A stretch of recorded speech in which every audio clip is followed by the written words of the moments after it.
नमस्कार, मैं हूं आपके साथ अभितोष सिंह। हमारे खास कार्यक्रम कोरोना से जंग जीतेंगे हम में आप सभी का स्वागत है। आज देश भर में कोरोना महामारी से हाहाकार है। छत्तीसगढ़ भी इससे अछूता नहीं। बात मुंगेली की करें तो दूसरी लहर में यहां भी शुरुआती दौर में तेजी से कोरोना का संक्रमण बढ़ा, लेकिन प्रशासन ने लोगों के सहयोग से कोरोना संक्रमण की रफ्तार पर धीरे धीरे काबू पा लिया। आखिर मुंगेली में कोरोना से निपटने के लिए कौन सा मॉडल अपनाया गया और कैसे इसे धरातल पर लागू किया गया, यह बताने के लिए हमारे साथ खुद मौजूद हैं मुंगेली के कलेक्टर पीएस एल्मा, जो कोरोना से लड़ाई में हर मोर्चे पर मुस्तैदी के साथ अपनी ड्यूटी निभा रहे हैं। सर, बहुत बहुत स्वागत है आपका।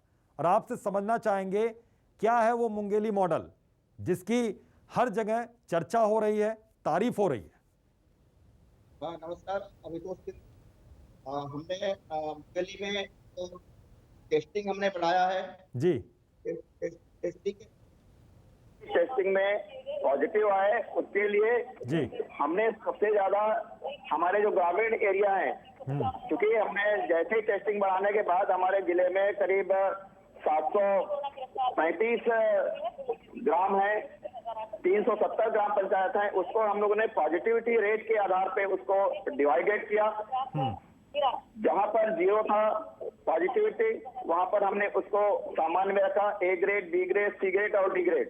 जी। मतलब जहां पर 0 से ऐसे हमारे 3 जहां पर 0 से 10 ग्राम 10 ग्राम थे और 10 से 50 थे, वहां पर 72 हमारे, और जहां पर 50 से अधिक था पॉजिटिविटी रेट तो हमारे लगभग 280 ग्राम थे। इसको हम लोग डिवाइड किया। उसके बाद वहां पर जहां पर 0 था वहां पर हम लोगों ने उनके गांव वालों को ग्राम पंचायत के सरपंच, प्रधान, जी, प्रभावशाली व्यक्ति, समाज के लोग, उन लोगों को हमने जागरूक किया कि कोविड प्रोटोकॉल जो हमारे स्वास्थ्य विभाग बता रहे हैं उस सबको आपको पालन करना है और मानना है। उस आधार पे जब हम लोगों ने उनको, जब पॉजिटिविटी रेट थी उसमें हमने कमी लाया है। जी। आपको बताना चाहूंगा कि अभी मई के 4 तारीख, 5 तारीख, 6 तारीख और 7 तारीख को हमारे जिले का पॉजिटिविटी रेट 56% था।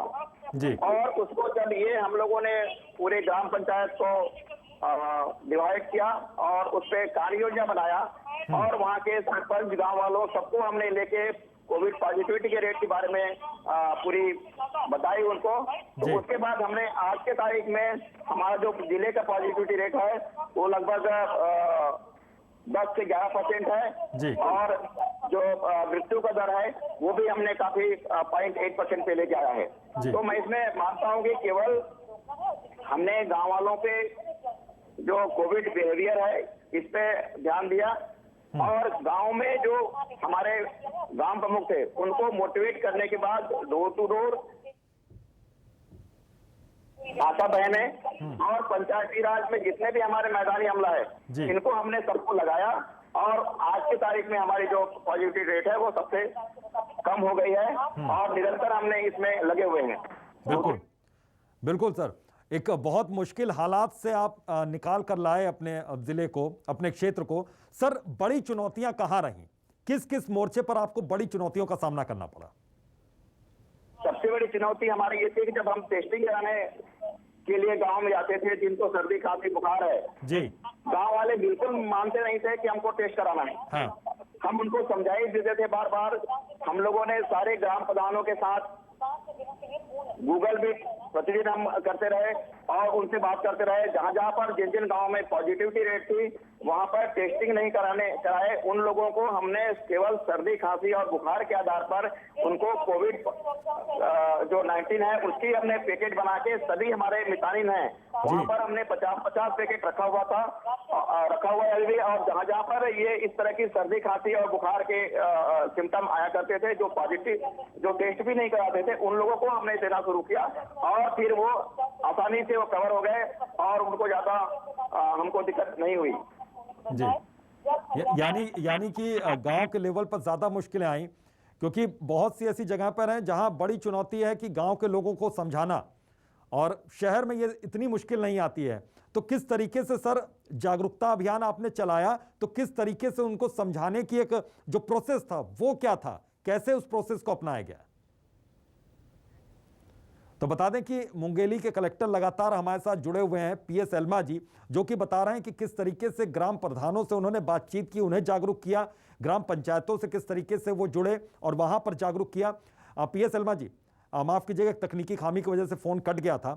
आपसे समझना चाहेंगे कि ग्राम पंचायतों को किस तरीके से समझाया, क्या वो प्रोसेस अपनाया गया, क्या वो नियम अपनाए गए कि वो लोग धीरे धीरे जागरूक होना शुरू हुए? क्योंकि पॉजिटिविटी रेट का इतना ज्यादा से इतना कम होना एक बड़ी सफलता है आपके लिए। हाँ, हमने एक तो सबसे पहली बात कि हमने पूरे जो जहाँ पर पॉजिटिविटी रेट ज्यादा थी वहाँ के जो ग्राम प्रधान, सरपंच, सचिव, मितानिन, आंगनबाड़ी कार्यकर्ता और पटेल कोटवार, इन सब लोगों को हमने मोटिवेट किया। मोटिवेट करने के बाद जब पहले वो समझते नहीं थे कि टेस्टिंग कराना है, या हमारे जो आंगनबाड़ी कार्यकर्ता है या उनकी मितानिन है उनको भगा दिया करते थे, उनसे लड़ाई झगड़ा करते थे।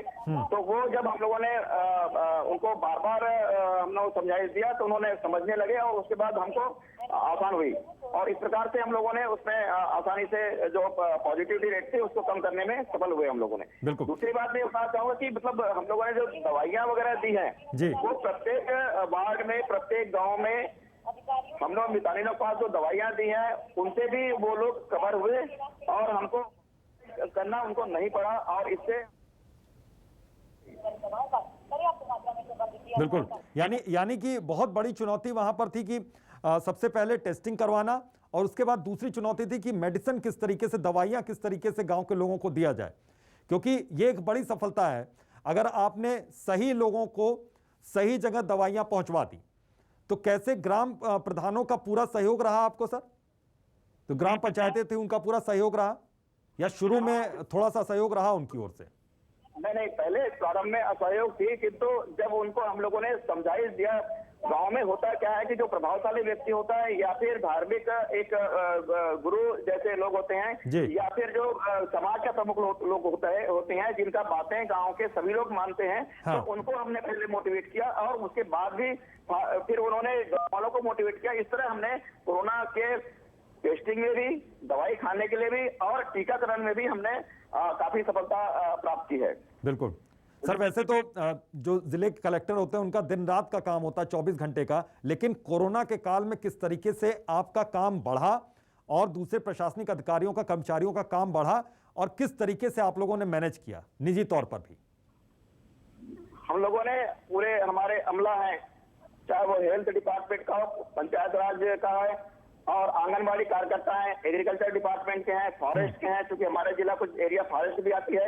इन सभी को हम लोग जो मैदानी अमला है इनको तो पहले हमने प्रॉपर कोविड बिहेवियर के सामने के संबंध में पूरे हमने जिला स्तर पर जो 3 टायर्स हमने पूरा प्रकरण बनाया और उन सारे कर्मचारियों को प्रॉपर ट्रेनिंग दिया, और उन ट्रेनिंग देने के पश्चात फिर उन्होंने गांव में जाकर इन्हें हमारे जो बाकी हैं उनको समझाया, और उसके बाद कॉल सेंटर की हमने स्थापना की। जैसे जैसे पॉजिटिव केसेस आते जाते हैं उन कॉल सेंटर से सारे जो पॉजिटिव केस में जो होम क्वारंटाइन में रखे हुए हैं, दवाई खा रहे हैं कि नहीं खा रहे हैं, उनकी पल्स रेट कैसी है, उसके टेम्परेचर क्या है, ये सारी चीजें हमने जो दी हुई थी इसको कॉल सेंटर से प्रॉपर मॉनिटरिंग करते हैं। मॉनिटरिंग करने के बाद जिनकी स्थिति खराब होती है, जिनका पल्स रेट ज्यादा होता है या टेम्परेचर ज्यादा होती है, उसको हम लोग डॉक्टरी एडवाइजरी करने के बाद भी अगर नहीं होती है तो उसको हम लोग हॉस्पिटल में शिफ्ट करते हैं। इस तरह के हमारे करीब 5000 से 6000 लोगों को प्रतिदिन हमारे जो 3 जगह कॉल सेंटर बने हुए हैं, हेल्पलाइन बने हुए हैं, वहां से प्रॉपर कॉल होती है। इस तरह से हम लोगों ने हमारे जब हमारे जिले की पॉजिटिविटी रेट थी वो करीब 56-57% हो गई थी, तब हम लोगों ने हमारे सारे जो जिले के मैदानी अमला है, सारे डिपार्टमेंट का, उनको हमने प्रॉपर मैनेजिंग करके उसको ठीक किया है। बिल्कुल सर, डॉक्टर्स का सहयोग कैसे रहा? क्योंकि अस्पतालों में बीच में कुछ जगहों पर काफी चीजें कम थी, लेकिन वहां पर अस्पतालों के क्या हालात हैं, कोविड सेंटर्स के क्या हालात हैं, वहां पर क्या अभी भी अब किसी तरीके की सुविधा की कमी है या फिर सुविधाएं सारी हैं, बेड अभी भी खाली मिल जाते हैं अस्पतालों में? देखिए, हमारे जिले में दवाइयाँ की कमी नहीं है, सरकार की तरफ से पूरी मिल जाती हैं। हम लोगों ने जो कोविड पेशेंट को जो सीरियस होते हैं उनके लिए डिस्ट्रिक्ट हॉस्पिटल में हमने एक 100 बेड का डेडिकेटेड कोविड हॉस्पिटल बनाया हुआ है। उसके बाद हमारे जो शहरी क्षेत्र 4 जगह हैं, वहां पर भी हमने 50-50 ऑक्सीजन वाली बेड का व्यवस्था की हुई है। और इसके अतिरिक्त जो हमारे 3 ब्लॉक हैं, वहाँ ब्लॉक मुख्यालय में भी हम लोगों ने व्यवस्था की हुई है। तो यहाँ पर किसी प्रकार की कोई दिक्कत नहीं होती है। शुरुआत में हमको ऑक्सीजन सिलेंडर की बहुत दिक्कत हुई थी, लेकिन राज्य शासन से मांगने के पश्चात हमको पर्याप्त मिल गई है। अभी भी वर्तमान समय में हमारे जो गवर्नमेंट अस्पताल के बेड हैं वो करीब 15-20 खाली रहते हैं।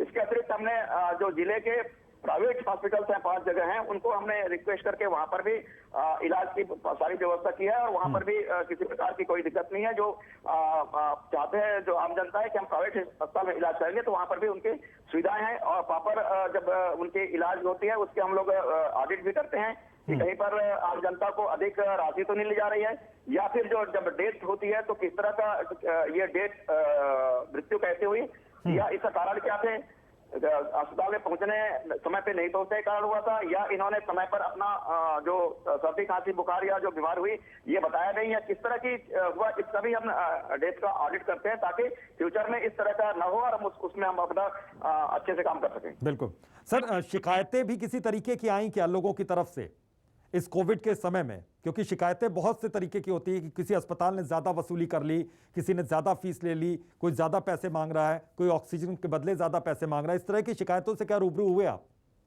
हाँ, शिकायतें आई, उनको हमने रेक्टिफाई किया और उसकी हल किया। हमारे उसके लिए अलग अलग हमारा टीम हर चीज के बना हुआ है, चाहे वो आपके टेस्टिंग का हो या फिर टीकाकरण का हो, कंटेनमेंट जोन का हो, या हमारे आपके ऑक्सीजन के इक्विपमेंट के सारे व्यवस्थित हैं कि नहीं है, दवाई क्या है कि नहीं है, लॉ एंड ऑर्डर की है। इस तरह की सारी हमारे टीम बनी हुई है और वो टीम अपने दिन भर काम करती है। शाम को 6 बजे से 7 बजे तक गूगल मीट के थ्रू मैं सारे जिला अधिकारियों से बात करता हूं और उनसे पूरी फीडबैक लेता हूं कि हमारे आज कितने टेस्टिंग हुए, कितने पॉजिटिव हुए, कितने नेगेटिव आए, कितने हमारे हेल्पलाइन से डॉक्टर पेशेंट से बात हुई है, डॉक्टर से कि यहाँ कितने पहुंचाए गए, प्राइवेट हॉस्पिटल में क्या स्थिति है, ये सारी चीजें हम उसमें एनालिसिस करते हैं 1-1.5 घंटा के बाद। और अगले दिन की कार्य योजना हम वहीं पर तय करते हैं कि कब कहाँ पर टीका साइट्स होंगे, कितने होंगे और क्या क्या सारी व्यवस्थाएं होंगी। बिल्कुल, इस तरह की सारी होने के कारण हमारे जो जिले में जो कोविड पॉजिटिव के रेट भी कम हो रहे हैं, डेथ भी कम हो रहा है और आसानी से हम मॉनिटरिंग भी कर पा रहे हैं उसमें। जी सर, ये मॉनिटरिंग की जो स्थिति है ये पर डे के हिसाब से डे बाय डे की जा रही है या फिर वीकली इसके लिए प्रोग्राम कुछ बनाया गया? किस तरीके से ये कार्यशैली है आपकी? नहीं, हम अपने डे टू डे हम इसकी मॉनिटरिंग करते हैं।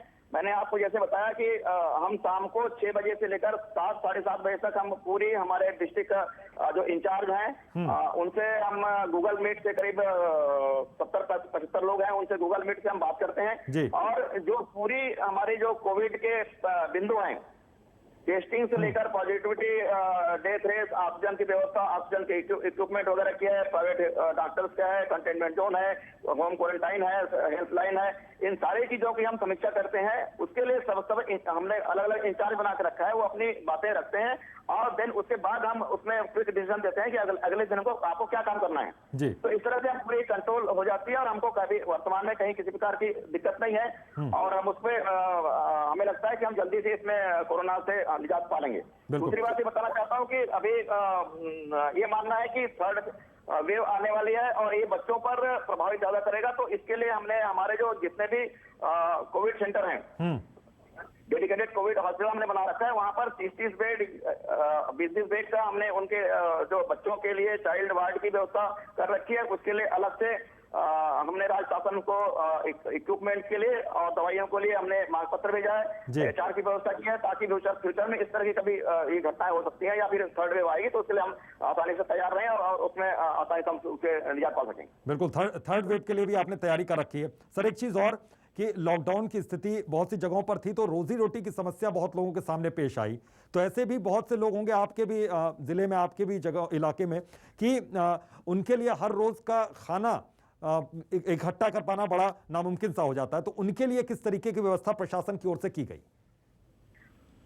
हाँ देखिए, एक तो हमारे यहाँ जिले में जो राशन है वो 2 माह का मुफ्त में देने का जो APL VPL ये सब हमने दे रहे हैं जी। इसके अतिरिक्त स्वयंसेवी संगठनों से भी हमने सूखा चावल की व्यवस्था कर रखी है और जहाँ जहाँ पर ऐसी स्थिति होती है तो वहाँ पर दी जाती है।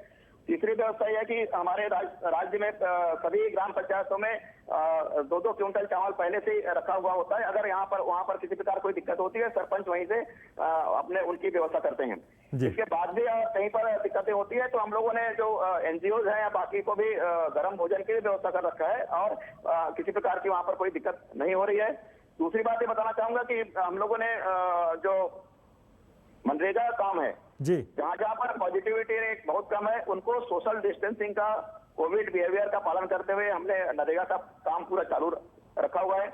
और दूसरे अदर वर्क हैं, छोटे मोटे निर्माण कार्य हैं या रोड सड़कें पुल पुलिया काम है ये भी चालू रखा हुआ है। हमने वहाँ पर ये सुनिश्चित करा रहे हैं कि सोशल डिस्टेंसिंग का प्रॉपर पालन हो और वहाँ पर जो कोविड बिहेवियर का सारा पालन हो, ये सारी व्यवस्थाएं सुनिश्चित हम ग्रामीण स्तर पर कर रहे हैं ताकि हमारे जो रोजी मजदूरी करने वाले लोग हैं उनको खाने वाने की कहीं पर दिक्कत नहीं होनी चाहिए, ये भी सुनिश्चित हम लोग कर रहे हैं। बिल्कुल सर, क्योंकि आजकल शहर से ज्यादा बड़ी चुनौती इस समय गांव में बढ़ी है, क्योंकि गांव में तेजी से बताया जा रहा है कि कोरोना पॉजिटिव केसेस आ रहे हैं और ग्रामीणों को पता नहीं चल पाता कि ये कोरोना के सिम्टम उनके अंदर हैं या फिर एक नॉर्मल सर्दी खांसी है, सर्दी जुकाम है। तो इस केस में क्या डॉक्टर्स को वहां पे डिप्लॉय किया गया है कि गांव में डॉक्टर्स घर घर जाकर या फिर प्रधान से वो हर रोज मीटिंग करके बैठक करके वो जानकारी वहां पर हासिल करते हैं कि किसको सर्दी जुकाम है, किसको इस तरीके से फीवर है, बुखार है? देखिए, मैंने आपको पहले ही बताया कि हर जो वार्ड में या हर पारा टोला मोहल्ले में एक मितानिन हुआ करती हैं, पहले से हैं और वो हमारे स्टेट में पहले से वो जो सामान्य दवाई है टट्टी उल्टी या सर्दी बुखार की वो उनके पास हुआ करती है, जस्ट लाइक एक मेडिकल बॉक्स होता है।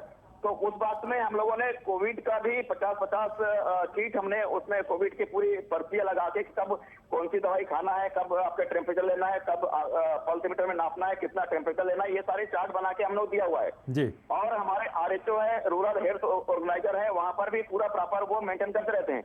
दूसरी बात ये बताया था मैं कि हमारे जो ग्राम प्रधान है सबको हमने ट्रेनिंग दिया हुआ है और जहाँ पॉजिटिव आते हैं, पॉजिटिव आने के बाद उनकी लिस्टिंग हमारे जो कॉल सेंटर है या फिर हेल्पलाइन है वहां पर करीब हर सेंटर में 150 से 150 लोग वहां पे कॉल सेंटर में बैठते हैं और उनके मोबाइल में बात करते हैं, उनसे पूछते हैं मरीजों से कि आपकी स्थिति क्या है, आपने दवाई खाया कि नहीं खाया, आज जो आपके उनके किट में जो पल्स आपके पल्स मीटर है उसमें आपने नापा कि नहीं नापा, आपके थर्मामीटर में आपने नापा कि नहीं, लिस्ट दिया कि नहीं, अगर उसमें सांस लेने में तकलीफ आई है कितना आया, ये सारी चीजें हमारे कॉल सेंटर से हेल्पलाइन से बात करते हैं और बात करने के बाद उसमें से जब वो उसकी रिजल्ट आती है तत्काल हमारे जो आपके डॉक्टर्स हैं उनसे वो संपर्क करते हैं, बताते हैं कि इस जगह पे या हमारे RHO है उनसे बताते हैं कि इस जगह पे फला नाम के व्यक्ति इसका मोबाइल नंबर यहाँ पर है, इनको जहाँ तकलीफ हो रही है तो वहाँ पर जाके वो अटेंड करते हैं। उसके बाद जैसी स्थिति होती है उसको वहाँ पर ट्रीट किया जाता है अथवा उसको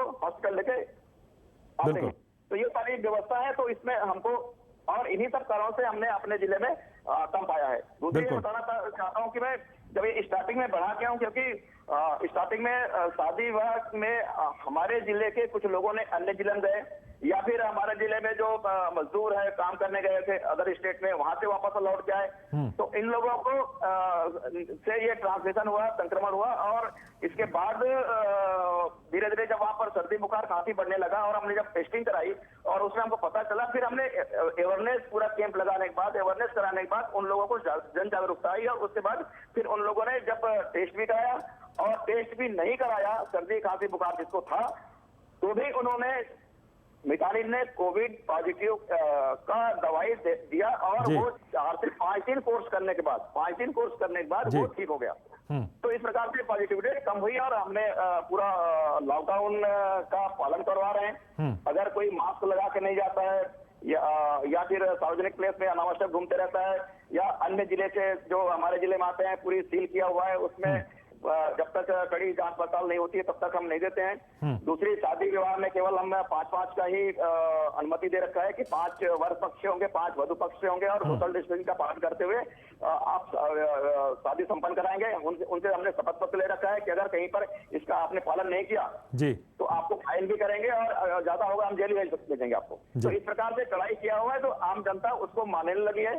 कहीं कहीं पर शहर में हमको बहुत दिक्कत हो रही थी, हमने भी वहाँ पर बिल्कुल स्ट्रिक्ट करके रखा हुआ है, तो हमको अभी वहाँ पर किसी प्रकार की दिक्कतें नहीं हो रही है और छुटपुट घटनाएं होती है उसको हम अपने लॉ एंड ऑर्डर के माध्यम से संभाल लेते हैं। बिल्कुल, अब जनता मानने लगी है और शायद यही वजह है कि इतनी तेजी से जो संक्रमण वहां बढ़ रहा था उस पर बहुत ज्यादा हद तक कंट्रोल आपने कर लिया। सर, एक और सवाल कि वहां की जो बहुत सी एनजीओज हैं, बहुत सी सामाजिक संस्थाएं हैं जो इस वक्त में काम कर रही हैं, वो किस तरीके से प्रशासन का सहयोग कर रही हैं? क्या प्रशासन खुद उनसे सहयोग मांगने गए या वो सामाजिक संस्थाएं खुद आई प्रशासन के पास कि हम सहयोग करना चाहते हैं, चाहे गांव हो चाहे शहर हो?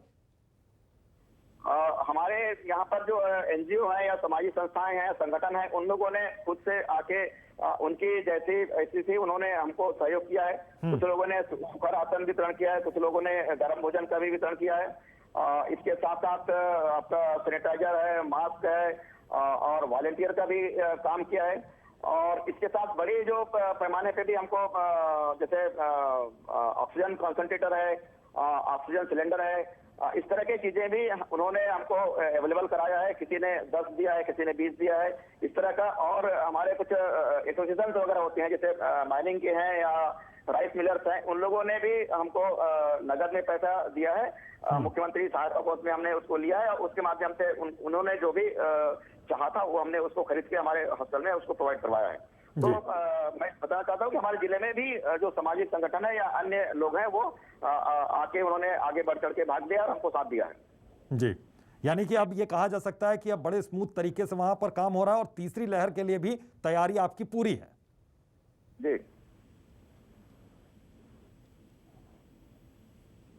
तो बहुत बहुत शुक्रिया सर अपना कीमती वक्त देने के लिए। और आपकी कोशिशों का ही ये नतीजा है कि किस तरीके से वहां पर कंट्रोल किया जा सका है। संक्रमण की जो दर थी वो बहुत हद तक कंट्रोल है और आपने जिस तरीके से गांव पर एक तरीके से टारगेट किया और गांव को समझाया लोगों को, जो सबसे मुश्किल काम था उसमें भी आपने विजय हासिल की है। लेकिन अभी भी ये बता दें दर्शकों को कि लड़ाई हमारी कोरोना से जारी है, जंग हमारी जारी है और इसे हम जीतेंगे तभी जब एकजुट होंगे। यानी कि हम जिस तरीके से सोशल डिस्टेंसिंग का नियम का पालन कर रहे हैं, हम जिस तरीके से मास्क लगा रहे हैं, वो हमें अभी लगाते रहना, नियमों का पालन करते रहना। फिलहाल अभी के लिए इतना ही, दीजिए इजाजत, नमस्कार।